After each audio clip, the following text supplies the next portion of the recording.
In a week when America is still feeling the afterglow of Thanksgiving, a surprising number suddenly emerged and instantly ignited conversations across newsrooms nationwide. Taylor Swift has brought The Life of a Showgirl back to the top of the Billboard 200 for the 8th non-consecutive week.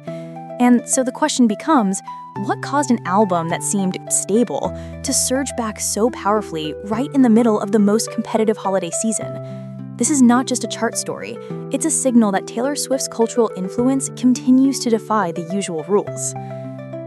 At a moment when Americans are settling back into their routines after the holiday break, the music market enters winter with Christmas songs dominating every major chart.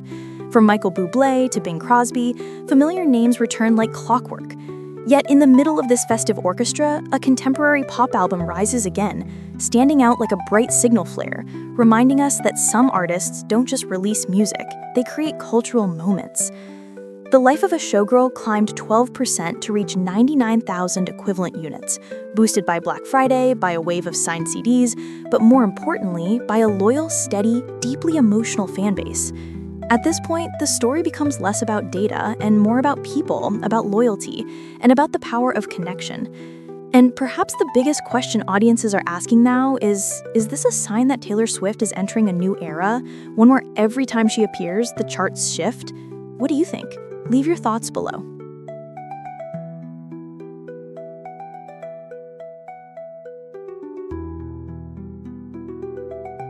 When we take a closer look at this week's Billboard 200 movement, a clear picture emerges. Taylor Swift didn't just return to number one, she reclaimed it with precision, emotion, and a deep understanding of her audience, qualities that few artists can sustain over nearly 2 decades. The Life of a Showgirl posted 99,000 units, not a massive number, but a remarkably meaningful one for this moment. Streaming contributed 53,000 units, down from last week, but physical sales soared, 46,000 sold albums, up 121%. This proves what music market analysis have said for years. When Taylor Swift wants to sell something, she sells it. The Black Friday signed CD drop didn't just spark FOMO, it showed that her ability to activate the market remains almost unreal, even without a tour, without a promo cycle. But the story doesn't revolve around Taylor alone. Looking down the rest of the chart, something fascinating is happening.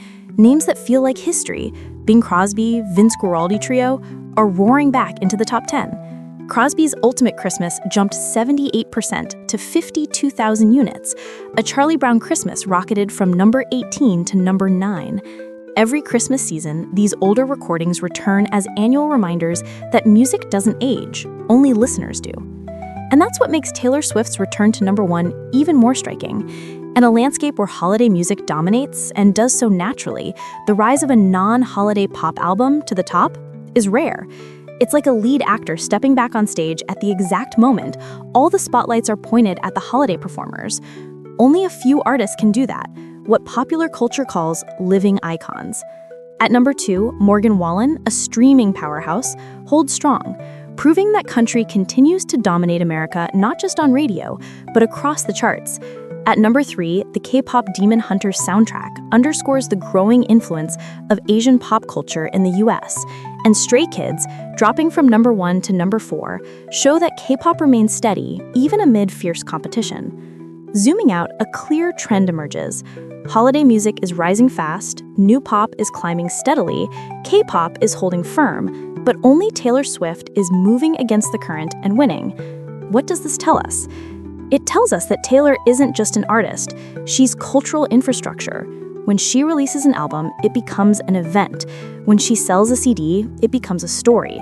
And when her album returns to number 1 during Christmas season, it becomes something worth analyzing. The data also reveals something else. Taylor's streaming dipped 18%, but her physical sales surged. This reflects a uniquely Swiftie behavior. When fans sense a special moment for Taylor, they want to own something touched by her, a signed CD, a keepsake.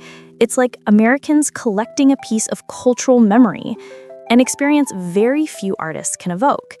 And within this landscape, the rise of Christmas classics creates the perfect backdrop to highlight Taylor's true power. Michael Bublé up 70%, Bing Crosby up 78%, Vince Guaraldi up 68%, songs that return every year as tradition. Yet Taylor, not part of that tradition, still rises to number 1. That alone makes the week after Thanksgiving a turning point in this year's Billboard cycle. Looking even broader, The Life of a Showgirl is becoming one of the most enduring albums of Taylor's mature era. No drama, no controversies, no surprise drops, just music, and a connection she has built with the American audience over many years. What many are now wondering, and what adds intrigue to all of this, is will the end of an era, her upcoming documentary, signal a new chapter or close a monumental one? With 7 major questions swirling around the film, anticipation is rising. Will the tour continue? Will the Showgirl era expand? Or is this the calm before a reinvention? And as the chart becomes a battleground of genres and generations, Taylor Swift's story reminds us, music isn't just heard, it's felt. And sometimes the driest numbers tell the most emotional stories about culture, memory, and community.